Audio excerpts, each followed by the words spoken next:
So we're going to quilt today. We've got 5 more, so I think it's fills number 11 through 15 that we're going to do today. And so, oops, I didn't clip the threads. So here's what we're going to do today. So we got a lot of sewing to do. So we are going to do this one, which is McTavishing. So we're going to, I know we did that a few weeks ago, but this would be a good review. Okay, we are going to do, we're going to start with this one, which is I call it the cabbage rose, and we'll talk about that in just a second. And that's a pretty overall fill. This is one you can do big to fill like an overall quilt, like if you want to do an overall quilting pattern, not paying attention to whether it's a background fill or not. We're going to do more loops, but this time we're going to do the curly leaves. And then we're going to do this funny little pattern in here, which I call it wood. It looks like wood, but it could also be clouds. So that's a really good background fill to use. And then there's this one, which could be used in borders. It's just called I don't know what it's called. I think some people call, no, it's not quite ribbon candy. It's just, it might be called ribbon candy. I forgot the name of it, but I use that a lot too. And not just in these weird kind of rows, I'll also do it in sashing. So let's get started. Let's start with the cabbage. Well, let's start with McTavishing. It's a good way to warm up. And so what is McTavishing? So let's talk about it. Okay, so you have just plain general area. Let's just do a box. Okay, come on. There we go. Just do a box that I want to do the McTavishing. So this will be the area I want to cover. And McTavishing is based on the letter S, or backwards S, however you want to talk about it. And what it usually does is you would come down to here and you echo your way back to the other tip of the S, and you go back. And you can do even numbers, odd numbers. Usually I do 3 or 4 depending on which way that I want to go. If I wanted to go this way, then I would, or on this side, I'd stay there. If I wanted to go over here, I would do 1 more. And you can do it on either side. Okay, and then you would usually backtrack along a little portion of it somewhere and do an S in another direction. Sometimes it turns into a strange looking S, or those look like lips. And I'll fill in over here. And then sometimes if I have a little gap that I don't really want to do anything, I just sort of come in here and echo my way out of it. And I could do an S in this direction. It's not really good on paper, but you get the idea. So, okay. If I were to do it in this block, I usually start at one end and I do an S, and I do them different sizes. Some may be small. I'll come down this way, and it can be a double S if you like. Pretend I peeked there.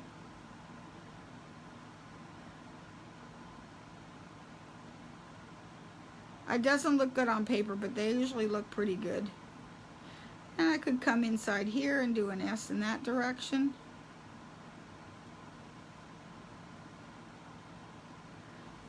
And say I wanted to come over here and finish. I ended here, but I want to come over here and finish off a little bit. So I'll just add a 4th one to go back to where you were.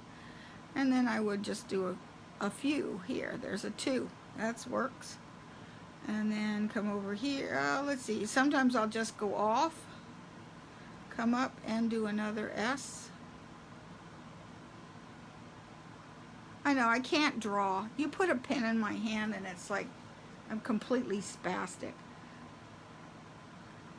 Do little ones. And see, I forgot to fill in that, so I just go on the other side of it.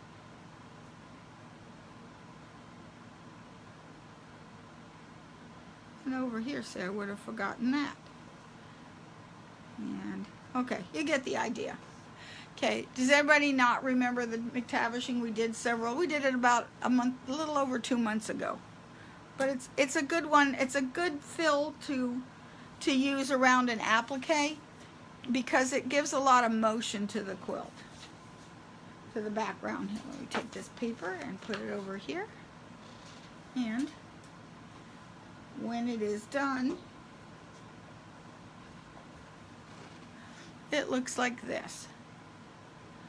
And you want to try to keep them as even as you can, and I didn't. I did this a long time ago.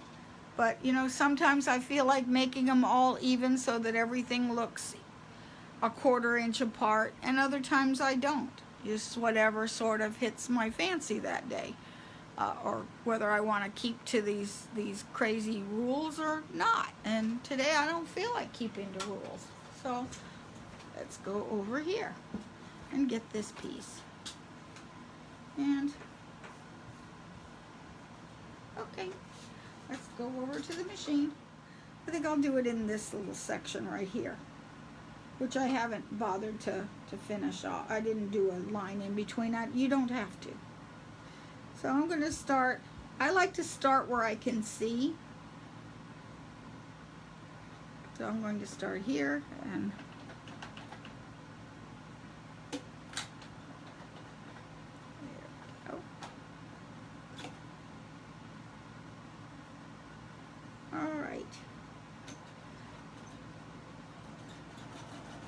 going to outline my area, mostly because I want to work that thread out of the way. Okay, and so again I'll start up here and do an S.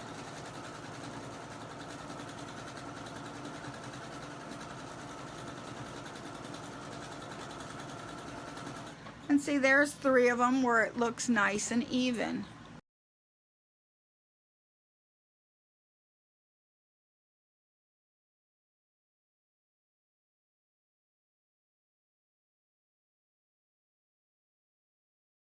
Okay, and let's see, do I want to I could do one more, because that takes me to another spot. Then I'm going to come up along that part of that one on the left that I did, and I'm going to head in another direction.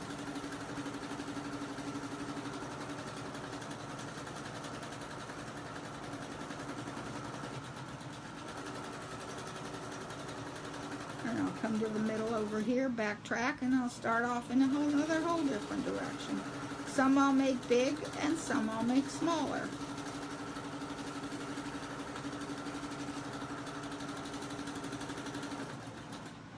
And I'm going to just do a few echoes, just to get out of that little wedge. Needs something, I don't.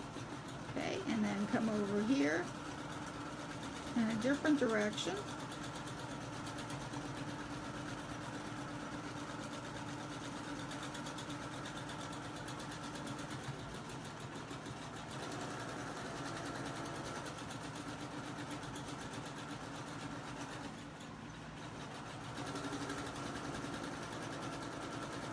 I just did 2 right there. Come back and I'll finish this one. I'll go back into here and do one on another direction. You want to keep varying the size and the direction of them as you go along.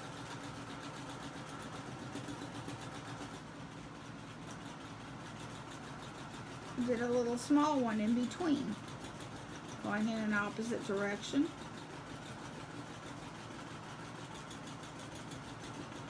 I'd like it to come out to the side, because now I'm going to come up.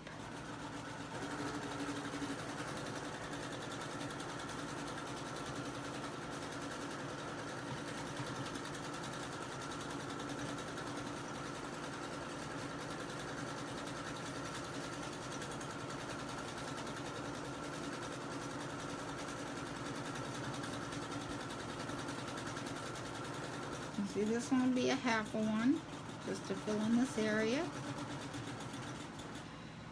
And I think I'll come to the middle here and do another one this way. You just sort of find a place where it needs to be filled in and just sort of head in that direction. Like if I want to keep going up towards it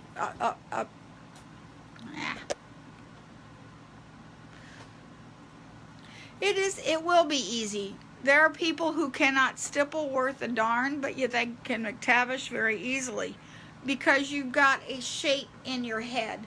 once you master that S shape, and just do some practice piece with a bunch of S's on it until you get something that looks like an S, and it doesn't even have to look like a good S. Sort of a sloppy S is fine too. But like now, say I want to work in this direction, so I've got to work my way over there. Okay, and I will come over here and fill this in.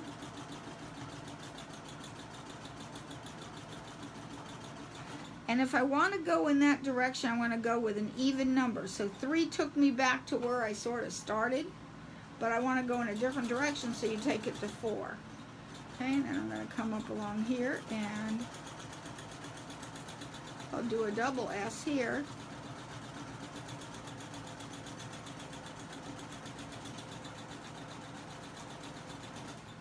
Okay, and I'll come over here and do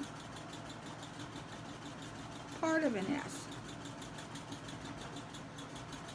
And I want to finish on this side, and I'm just going to work my way out back to civilization.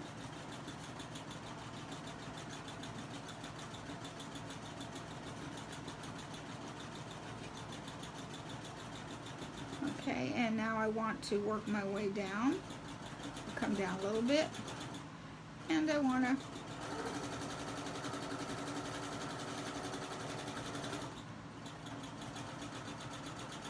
stay in the direction I'm going, so now I'm going to finish off over there. And I'm going to come out.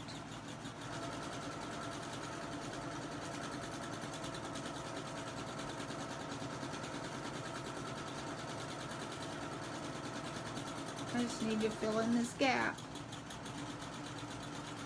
So I'll do a part of one, and then I'll come up into here, up into this part right there, and I'll just venture in another direction.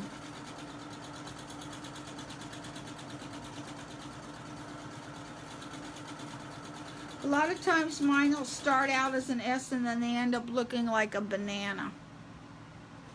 That's okay too.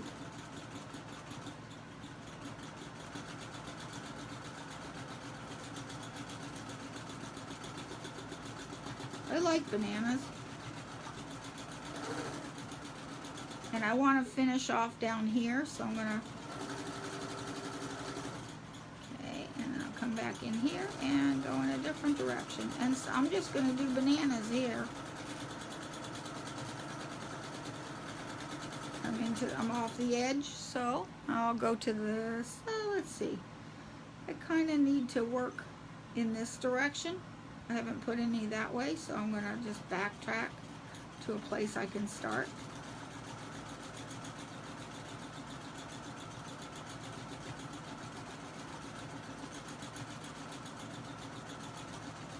I want to finish out here, not inside, so I'll do one more.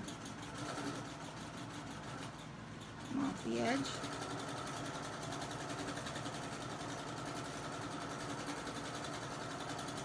And I'm doing my little tree lips.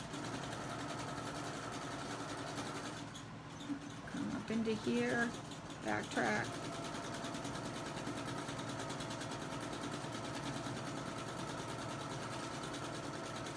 And the last one.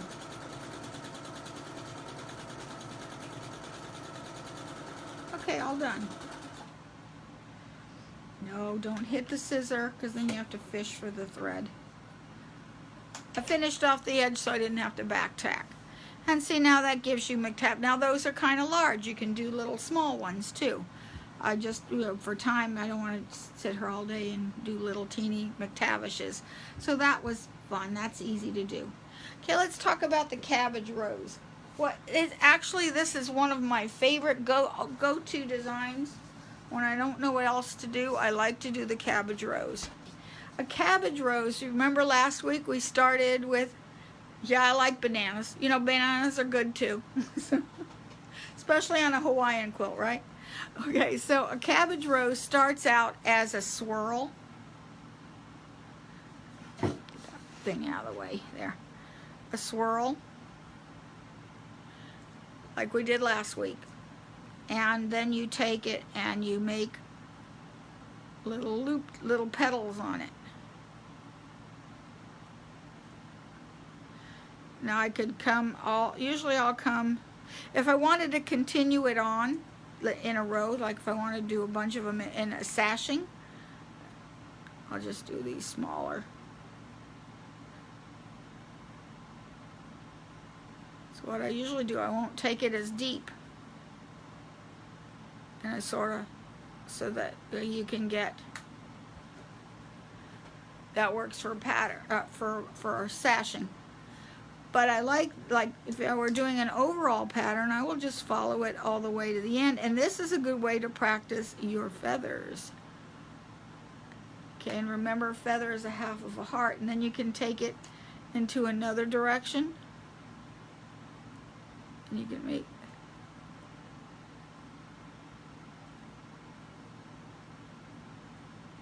so I can keep doing this and then in all different directions.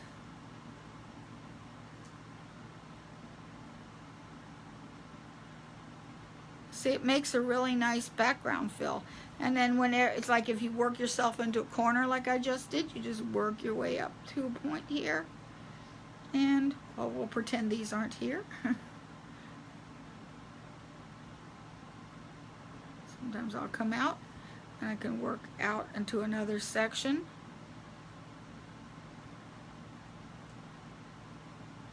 If you want to fill in, you could actually also come in here. And let's see, I'm going this way, so you can fill in there. Anything to fill in the space. And you just work your way out. And if you're traveling too much, just put a curlicue in there. And come out and start doing the petals.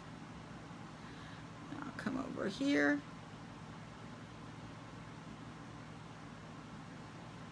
And you can vary the size of your petals, and you can do your petals all the way around. Switch them sides.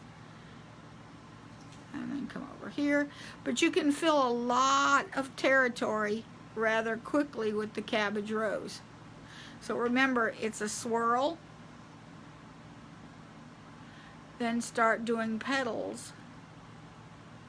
Make the petals as big or as small as you like. And see, I could even come down here where I ended up and do another one in this direction. This is a good way to finish a quilt pretty quickly because it's such a simple pattern, but it doesn't have to be, but it flows really nice. So let's do it on the fabric. Okay.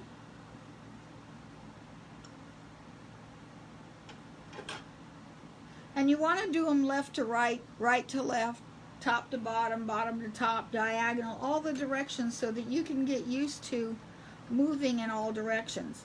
While it's easy to do them in all in one direction and you just have to turn your quilt, but if it's a king size quilt or a big quilt, you don't want to turn anything. I don't. Okay, so I'm going to do a few stitches real close together and then just start with a swirl.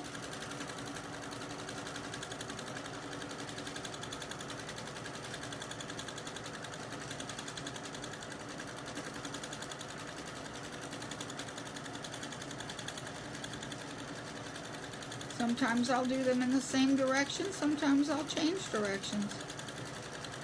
It's your quilt, or whatever. If you want to do them all to the left, do them all to the left. I'll do a little small one here.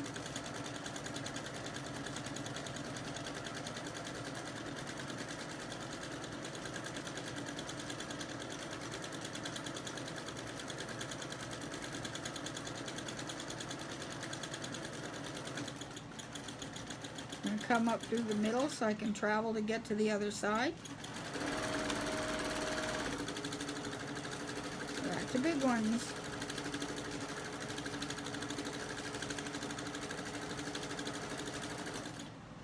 Again, I'm going to travel up the middle and there's a little spot.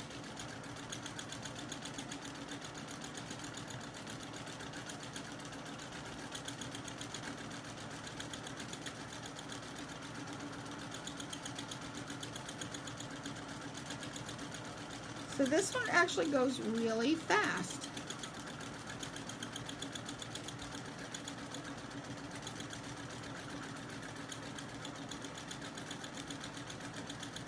And I just make the petals fill out all the way out to the boundaries wherever I happen to be going.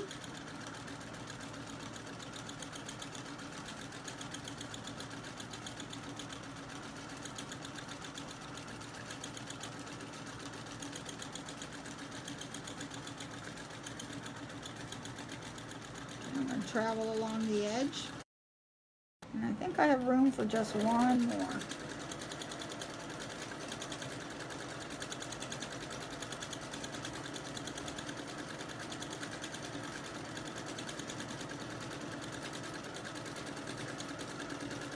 There, done.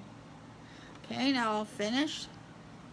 So I'll do a couple of these little stitches close together.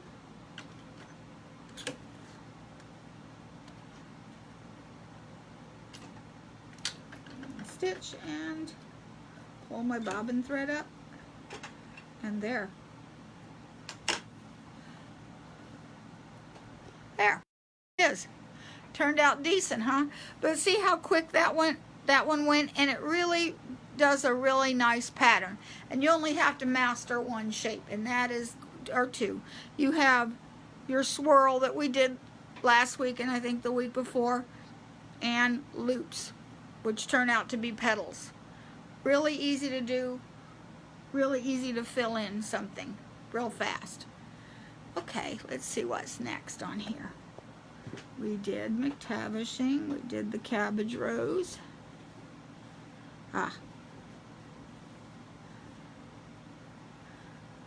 Now we got leaves. These are the, where are they? These leaves. Okay, now this is easy to do also. What you're going to do, just pick this one. You're going to come to the center, through the middle. Well, let me draw it on paper. Okay. So this one you're going to draw the center of your stem. Okay, and then you want to do your leaves. So you do your leaves, but you're going to curl inward as many times as it takes to get to the other side. Make a peak on the other side. Then come this way and make loops on the other side of the leaf. Then you go to another spot and you can put a curly Q in the middle if you like. And again, you're going to go down the middle. So you decide where you want to end up. And you make part of a leaf and you just make circles. 2, maybe 3. And then circles on the inside. And see, that makes a really nice leaf. Yeah, it does look like peas, Eileen, it does. But again, you would change directions with it. You could do one in here. You just do your stem first on where you want to go. And then you take your leaf. Oh, it could be 2, could be 3. And then you do your stem. Loop. Then the other end of under the leaf. See how easy that one is to do? This one is really easy to do, and this also gives it a lot of motion, almost a lot like a McTavishing. And like over here, if I didn't want to do more leaves, I could just simply do leaves loops to travel where I want to go to.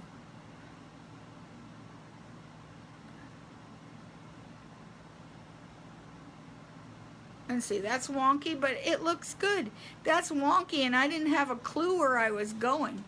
But it doesn't look bad. And you know, it's okay. If you, like I said, if you want total perfect, you get a $20,000 long arm with a robot, and then you'll have perfect. But then you'll have this lifeless, soulless Roboton quilt. I'm not a big fan of long arms, and I'm not a fan of the robots. I don't even think they look good in show because they're just too perfect. They're, to me, very cold looking. So I like things with character, and God knows if my stuff doesn't have anything, it sure has character. Okay, so let's do this on the machine. And yeah, I have more than 20 blocks, so You can do as many as you like. I didn't count them. I just started drawing sections, and I'll just keep doing them till they're full. I know we only have one more week of these, but I'll probably do some extra ones on my own. So, okay. Okay, machines are making bizarre noises. I don't know what that pop was about, but it's okay. Okay, so here we go. I'm just going to do my stem.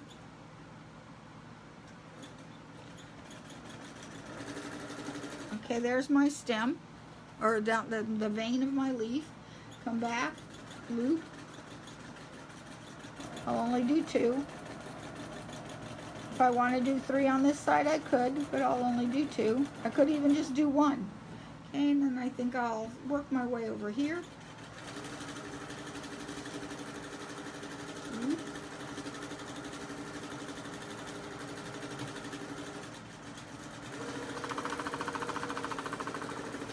What makes it look a lot like this leaf is the fact that there's this tiny little S curve to make the point.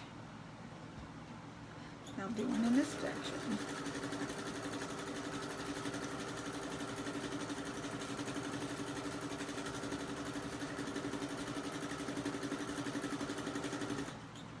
Okay.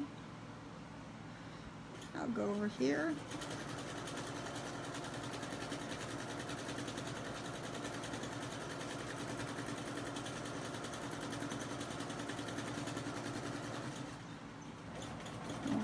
Here I'm going to do a little loop and move on. So anyway, what makes it look like the leaf is this point right here, as to where it makes like that little tiny S curve like a leaf does. You don't have to have it on both sides. If you'll notice, this one is round on one end and pointed on this end. Oh, I can't see it there.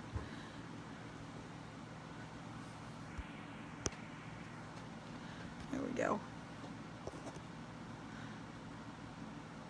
Okay, so what makes it look like a leaf is that one or both ends have that point. This has this little S curve, at least on one side, because not all leaves do have that on both sides. But at least, as long as it's on one side, it'll look like a leaf. Okay, I'm going to work in this direction. What I like about this is I can sort of, if I'm looking at it from this end, if I can't see back here, I can't see where I'm going, so I can sort of peek around and see, okay, I got this space and this space, but once I do my little S curve, guess what? I can now see the whole thing.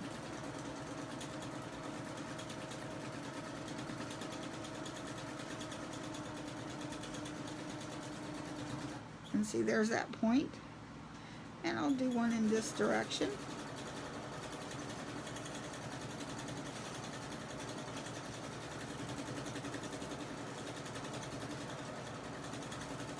Do a big one. I'll do a small one here.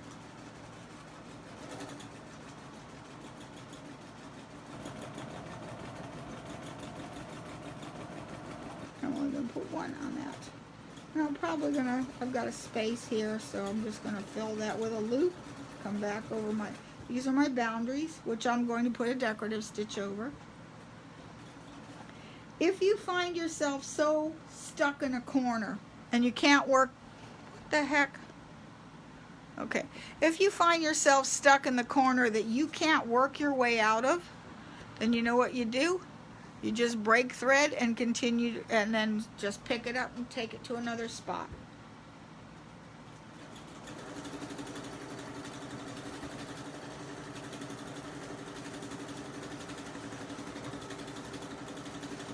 See, I'm trying to get near that other.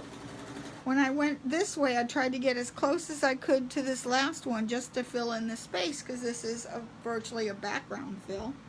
And let's see, I think I'll work in this direction. And I'm going to leave that rounded.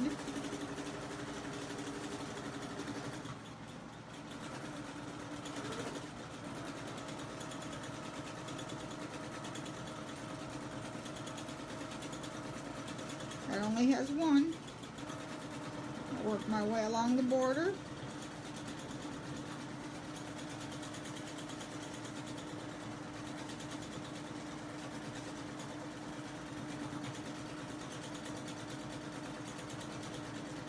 just make the loops towards the stem. And I'll probably come back and put in a little loop here.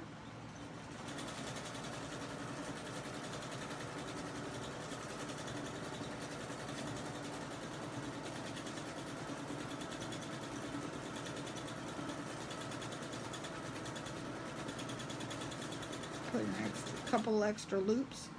I'll come over here.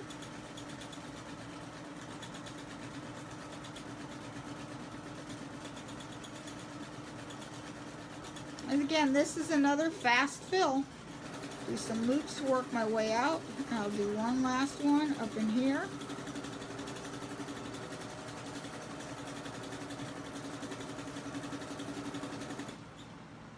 And I'll just end there. Now I'm going to work my way back through the stem, around this border because that's going to bother me.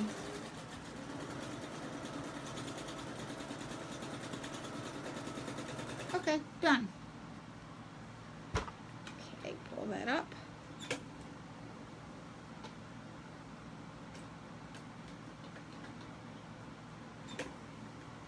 And let's see. Oops, sorry. Get my scissors.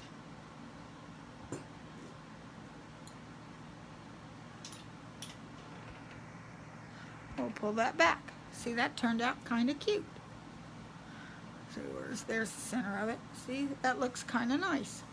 It does fill in. Now, notice how all these are kind of blending together into a big nothing. And that's because, well, that's what background fills, is you really don't want to notice them. But what we'll set this off is in the next, I think it's week after next, we will do all the decorative stitches to delineate all of these areas, and it'll look a lot nicer. Okay, next one. So that was 3. We got 2 more to go, and we're doing good with our time. Okay, now we're going to start what I call a little bit of echo work. See this one right here? I call this, looks like wood. And this one's an easy one to do, but I like to have one straight edge that I'm going to follow. And this one is a classic puzzle piece, but it's flattened. So let me get my paper again. Okay, so here's the block. Okay, so I like to have at least one straight edge. Okay, this one I'm going to start and do a puzzle piece like this. You come over here and you're just making like T's, straight, and come in T, make that bigger, and like that. And then you come over here and you're going to start the same thing, and not necessarily in the same order. See, there's a T. This part is the part of another upside down T. Bring that over here, come over here, and keep going straight until you get far enough away. Then you finish that T. So if you're looking at it this way, okay? Okay, so I would come this way.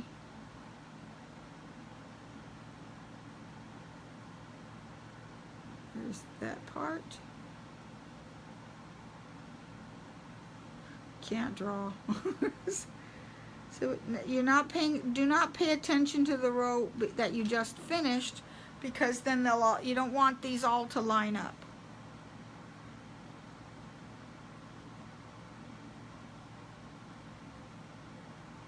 It sort of looks like a mushroom.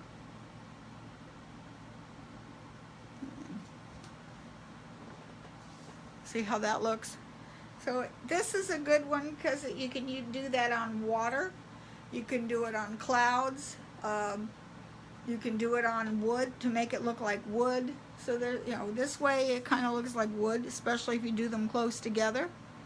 Then this way it kind of looks like water or clouds. Or you could even make them, instead of straight across, you could make them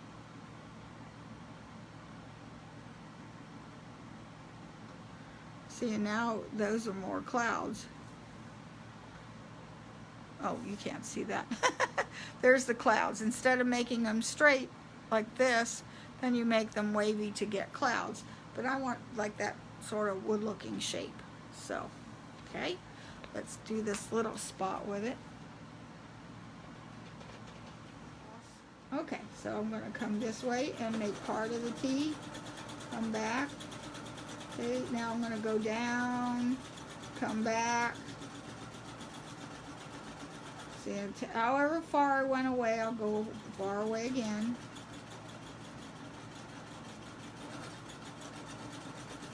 And again, this is another fast one.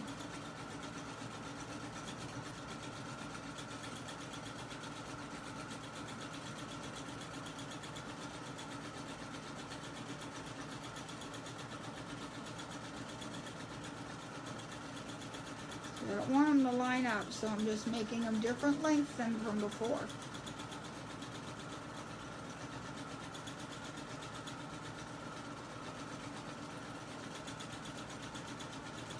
And just swirl back and forth. Finish the T. There's the T.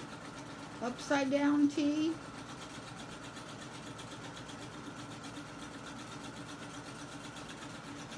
Come this way.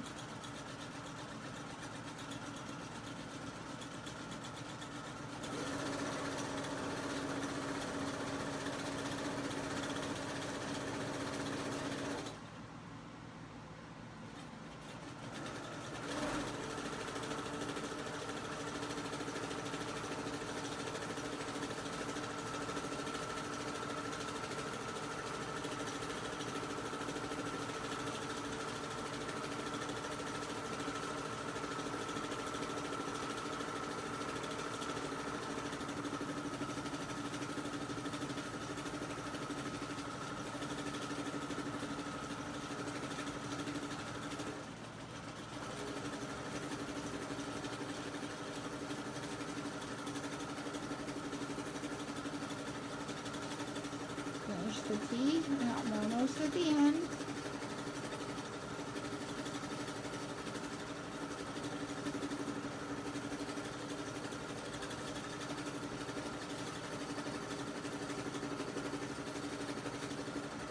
There. Almost hit the scissor. See, and this looks like water. See how easy that was? Where is it? Yeah, you can see it. Going backwards, yeah, it'll go a challenge. It's not likely I go backwards. I always usually try to start in the back and work forward because I can see what's in front of me. I can't see what's back there. Okay, now we're going to do these, I call them wishbones. Back and forth. And this is a very easy pattern as well, too. And I'm going to tell you the secret to getting them even. Because it's hard, and I didn't know what the secret was then, and you can see none of them are even or even close. Let me get the paper. I'm just going to do them straight at first to show you. Okay, so here's your border.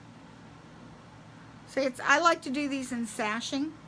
So what you want to do is you want to start out at about a 45-degree angle and make a loop, and you come back about, just sort of make a wishbone. Okay, but then when you get about ½ an inch away, you're going to come loop around here, and the secret to making this look right is to make sure this line stays parallel with that one. And when you come around here, you want to keep that relatively parallel.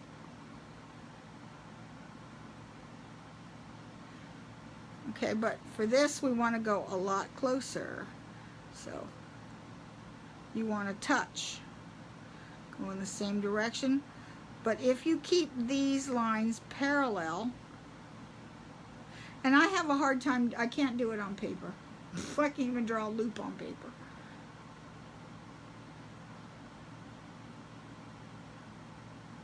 Or get them as close together as possible, then they look nice. But what makes them look good and uniform is keeping these lines and these lines parallel, no matter how far apart they are. So I'm going to get my friction pen, and I'm going to draw. I want to draw some squirrely lines. You could keep them straight. I don't want to. So I'm going to at least I'm going to do those first. So let me get this pin out of here. I missed. Always do. So I'm going to just make an S curve. This you could also use your rulers. And then we want to, and then I'm going to leave some space because I want to double it, and I want to just go in and out, and in, and out. They don't even have to be even, and I'll probably do that. Okay. So I've done my lines. You don't have to do lines. You can make it up as you go along. And then I'm going to come back and I'll make it a double line.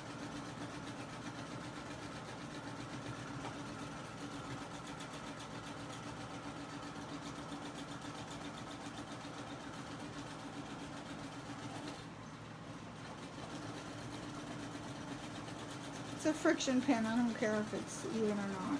So.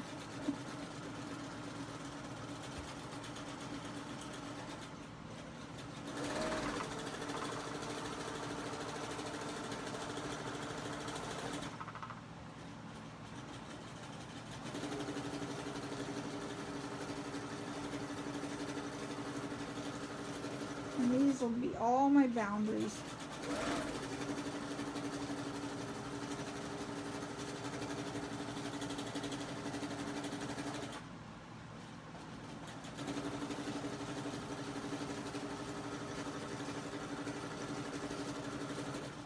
And one more.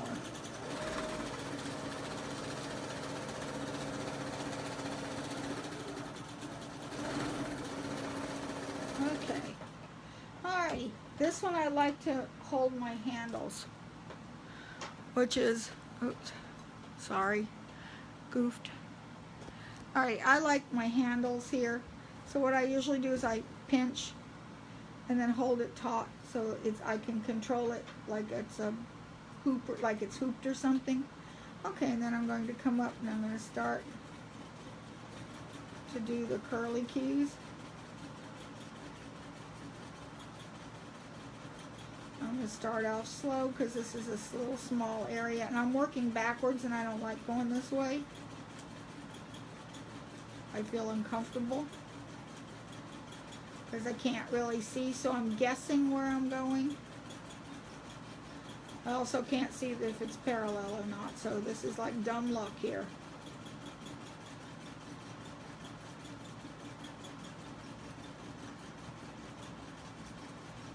Okay, come up here where life is easier.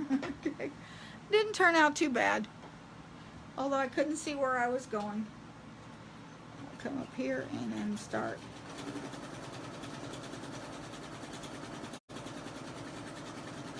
And this is getting bigger.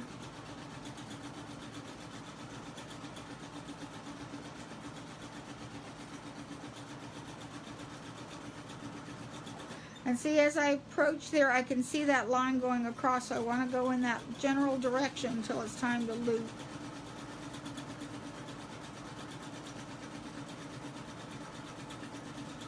Well, this one is changing direction. The curve is changing directions on me, so I'm not necessarily keeping a 45-degree. I'm also going too fast. I'm rushing it.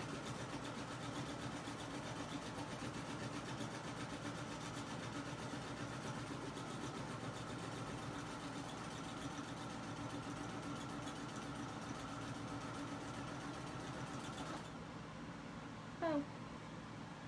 What? No bobbin. Sorry, ran out of bobbin. I'm just going to back up a few stitches.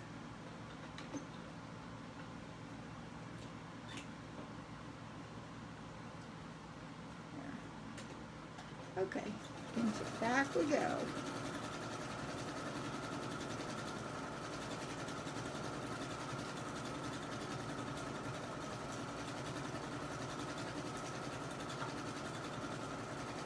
Oh, those are terrible.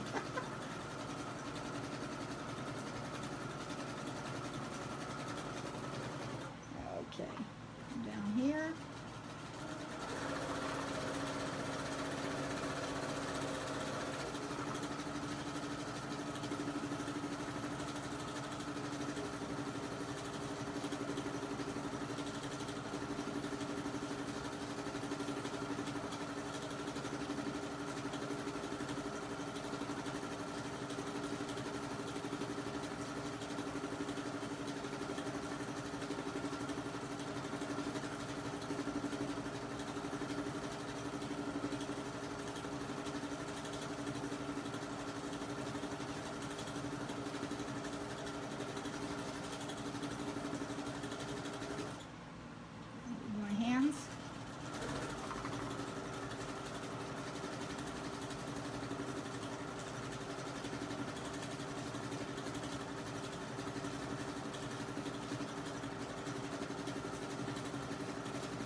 These are tiny.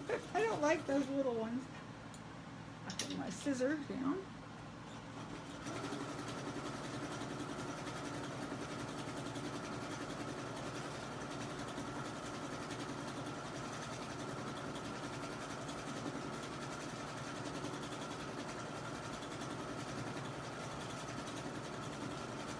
The bigger ones are easier to do. Those little small ones are hard.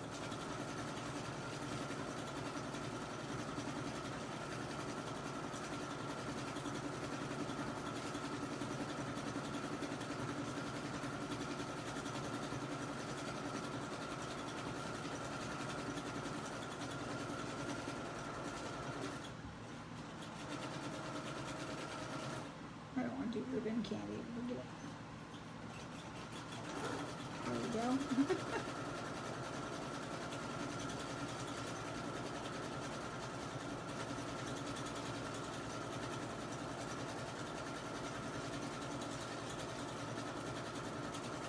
See, now for me, this is the ideal size. They get a lot sloppier when they're smaller for me. I like them this medium length. I don't like the real big ones. I sort of like this medium length. They just look more even. You got room to think. Where do you want to stop?